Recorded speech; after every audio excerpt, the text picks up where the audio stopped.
Aujourd'hui, le CERN étudie la faisabilité d'un nouvel accélérateur de particules. L'infrastructure qui est étudiée, elle est souterraine. Elle se situera potentiellement à 200 mètres de profondeur. Le tracé a été défini après de multiples essais et de multiples recherches basées sur les connaissances actuelles et se situe à cheval sur les territoires français et suisses. On a identifié sur le tracé plusieurs zones où on avait très peu de données géologiques et donc on a décidé de faire des investigations complémentaires par forage et par sismique de ces zones d'incertitude.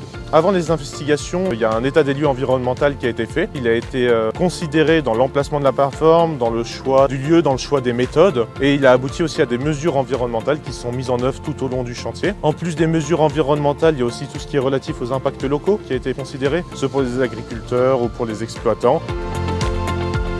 Nous avons besoin de reconnaître la structure du sous-sol. Pour ce faire, nous avons choisi de retenir une méthode dite de géophysique qui nous permet de limiter le nombre de forages et donc les impacts de nos investigations. Cette méthode de géophysique est similaire à une échographie non invasive et non destructive pour pouvoir reconnaître en profondeur les différentes couches de sol. Parmi les différentes méthodes de géophysique que nous avons retenu la méthode par camion vibreur. Tout d'abord, nous installons des capteurs en surface. Ces capteurs, nous les posons aux différents points qui vont nous permettre de mesurer une vibration. Cette vibration est générée par une plaque vibrante qui est installée sur un camion. Ce camion va cheminer le long du tracé. Cette vibration va se propager en profondeur, va être réfléchie. En différents points et où les capteurs sont posés, les capteurs vont enregistrer ce signal. Ce signal va pouvoir ensuite être récupéré et traité par nos équipes pour pouvoir reconstruire la cartographie du sous-sol. Nous devons nous assurer qu'il n'y a pas d'impact sur les ouvrages sensibles à proximité.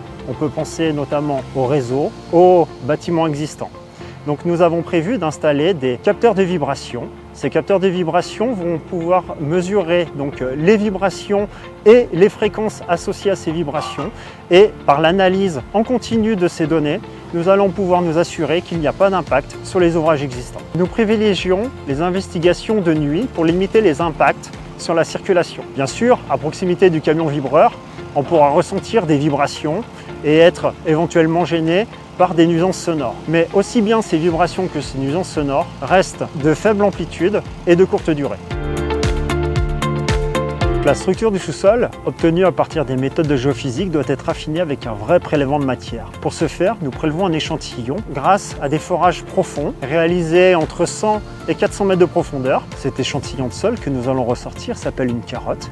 Nous allons prélever des échantillons de cette carotte pour pouvoir faire des essais en laboratoire. Lorsque le forage sera terminé, nous allons réaliser des essais in situ. Ce sont des essais qui sont réalisés en forage en profondeur, nous permettant d'avoir des caractéristiques géotechniques et hydrogéologiques directement dans le sous-sol. Les travaux de forage sont prévus sur une durée d'environ 2 mois. Ils consistent à la mise en place d'une plateforme et d'un accès. Lorsque les forages et les essais seront terminés, la plateforme et son accès attenant seront démantelés et le site pourra être rendu dans son état initial.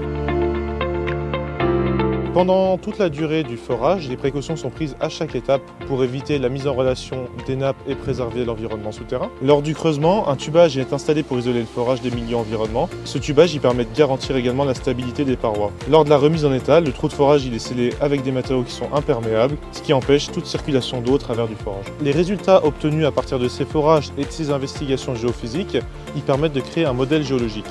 Et c'est ce modèle géologique qui va nous permettre de déterminer la faisabilité de la future potentielle infrastructure souterraine. L'ensemble des données seront rendues publiques et mises à disposition des États hôtes pour d'autres sujets. L'ensemble des informations est disponible sur le site internet de l'étude de faisabilité où chacun peut poser des questions.